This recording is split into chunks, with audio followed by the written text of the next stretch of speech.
अब ये जाकर के आप संजय, रमेश, तेजस्वी यादव से पूछिए। मेरा कोई परिवार नहीं है, कोई लोग निकाला है हमको परिवार से। एक महिला होने के नाते, एक माँ होने के नाते, एक बहन होने के नाते जो वो सराहनीय काम उन्होंने किया है, शायद कोई बेटी या कोई माँ कर सकती है।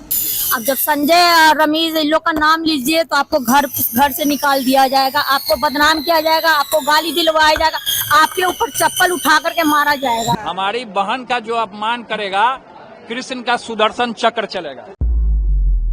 दीदी इतना मार्मिक पोस्ट और आज इस तरह का पिताजी को छोड़ने की बात कर दी आपने, क्या हुआ? नहीं, मेरा कोई परिवार नहीं है। अब ये जाकर के आप संजय, रमेश, तेजस्वी यादव से पूछिए। मेरा कोई परिवार नहीं है, कोई लोग निकाला है हमको परिवार से, क्योंकि रिस्पॉन्सिबिलिटी लेना नहीं है उनको। पूरा दुनिया बोल रहा है जो चाणक्य बनेगा तो चाणक्य से आप सवाल पूछिएगा। जब कार्यकर्ता चाणक्य से सवाल कर रहा है, पूरा देश दुनिया सवाल कर रहा है कि पार्टी का ये ऐसा हाल क्यों हुआ। अब जब संजय और रमेश इन लोग का नाम लीजिए तो आपको घर से निकाल दिया जाएगा, आपको बदनाम किया जाएगा, आपको गाली दिलवाया जाएगा, आपके ऊपर चप्पल उठा करके मारा जाएगा। हम उनके गोद में खेले और जिस तरह की बात वो कर रही है वो बिल्कुल सही बात कर रही है, अपने जगह पे वो बिल्कुल सही है।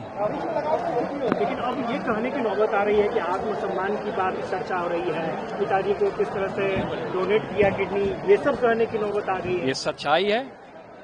एक महिला होने के नाते, एक माँ होने के नाते, एक बहन होने के नाते जो वो सराहनीय काम उन्होंने किया है, शायद कोई बेटी या कोई माँ कर सकती है।